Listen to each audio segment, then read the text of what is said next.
Hey everybody, it's Ryan here from Android Coliseum, here to do a quick review on the Galaxy Tab S7. This is one of their premium ends tablets that is a successor to one of my favorites, the S4 that I've been using as my workhorse. I get home, I throw the phone down, and I pull this guy out with the keyboard, and it becomes what I do a lot of my work on. Except when I use my Pixelbook, etc. But this tends to be everything I do at home is on that. So the S7 improves upon that in a lot of ways. Now this model still only has the 6 gigs of RAM, which this has 6 gigs of RAM, which is fine. It is the new 865 processor, Snapdragon, whereas that was the 835. But it's 3 years later, or 2 years later, 3 iterations later, but it's still doing quite well. The upgrades for me, I notice, are that it does have a little more utilitarian feel with the really boxy edges versus somewhat cornered, which is okay because hopefully you can get a keyboard and case for it, which, to be honest with you, I would really think if you're going to get a tablet these days, you're going to want some sort of keyboard case combo thing, because this gets a little unwieldy to carry around. I find it's not something I just can pop in the bag and bring with me. I want something to protect it a little bit, especially when we have the pen nowadays. The pen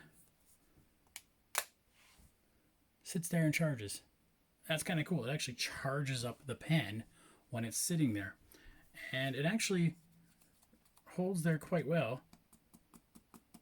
that it won't fall off. Now, you do have to be careful if you put it down on a book like that and you go to pull it, there, it could fall off if it's sitting on the edge, or if it's just slightly sitting like that, it's going to be slightly angled. Not enough, but it's enough to be a bit of a nuisance. So that's the one thing I notice is the pen is going to be, and we'll talk about more about the pen in a second. But the other part about it is that the power button is now a fingerprint sensor. When you get it and you set it up and you want to do the fingerprint sensor, you're thinking, well, I'll only ever do one finger. No, trust me, you'll want both fingers to be set up on that. And there we go, we're already in. So that's a really good fingerprint sensor. It does take a bit of, because it's such a small sensor, I really found that I had to really play around with how my finger sat on it for it to register. But outside of that, it worked just fine. So let's get into it. And the screen display, now going from an OLED to an IPS, I'm not going to say you notice much difference. There isn't much difference there because the resolution's the same for that. And yeah, I've liked it. The performance on it has been phenomenal. It's a slightly bigger screen now. This is an 11-inch versus a 10.5 on the old ones. So playing a game, they're slightly spaced out a little bit more than you would like to have done. The other part I noticed, because I don't have the keyboard on this, trying to do any sort of work sometimes can be a little bit slower. And if I'm using the pen, and I love how I can use the pen and just scribble, right? This is how the pen works. Yeah, I didn't do a good space there, but I mean, that is definitely faster. I know I probably didn't tell if I can bring up the old video from the S4. That is definitely faster and more responsive, and it definitely feels more of a response than the S4 does. No matter how I try, this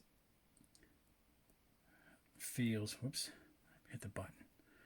All right, anyways, it feels really normal, and it feels just like writing on, it always had a feel of you were writing on some piece of display, but now it does feel a little more like writing on glass in that sense. For the charge on the back, you've got to make sure you put it the right way, and it's got to be in just the right spot there, and then it says it's charging.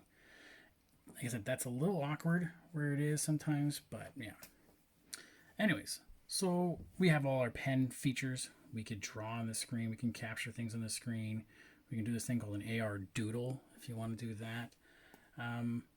But really the biggest thing about using the pen is the fact that you can just do those kind of quick sketches, etc. Especially when I notice, because without the keyboard comes up and it can block your display, your reading sometimes. So you really want that keyboard. The other way to get around it is to move this into Dex Mode. And I find Dex Mode feels more fluid here. I don't know what it is. It just does feel more natural in Dex Mode. So if I go in here and I want to search for something, I can tap here, and that gives me a little smaller screen. I can then search for Among Us. You know, it's not exactly the same if I wasn't in Dex Mode. Go back to regular Android mode,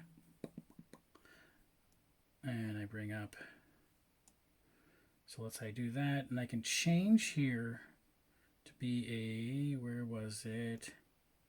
No.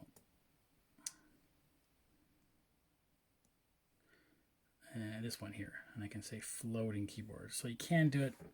It just feels awkward this way, but that's just me. So especially when I want to write, I would take that off and do that. So you can play around how you like. This smart keyboard is a little weird that you would have things like Samsung Pass, Spotify in a keyboard. I don't know why you need Spotify there, or YouTube. I could bring up YouTube stuff, I guess. I don't know. Personally, I would just probably use, Google keyboard or not. That's just me. Yeah, so I mean, I really like this device. It really handles quite well. There's nothing out there that I would think is crazy, weird, or it's just big. It's the one thing you'll need a keyboard. I just don't know if you really want this, a keyboard to make most sense, because this gets a little tricky wandering around with this. Maybe it's just me. I'm not used to that. But yeah, most perplexing thing is that when this becomes my everyday device that I would use, and I like to use sometimes my regular set of headphones, this has no headphone jack on it. Nothing, which is okay. I have stuff like the Huawei FreeBuds or a bunch of other Bluetooth headphones, but I just sometimes would like to plug in a set of headphones when I'm, hammering on the keyboard or something. Anyways, I'm going to leave it there because it's already getting a bit long. Like I said, all the Samsung things you guys do love are there, as well as some of the Samsung things you don't love are in there.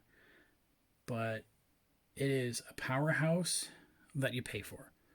And that, like I said, $930 is not cheap, but this will do what you want in a pinch, no problem. And then some, so you always would have that extra power, so you're not going to be going later on, man, I wish I could do X because of it, and it's just slow. This will have no problem. Okay, I'll have a full review up on the website, and then hopefully soon I'll have a keyboard for you to play around with and give you my thoughts how it figures with that. Okay, thanks everybody.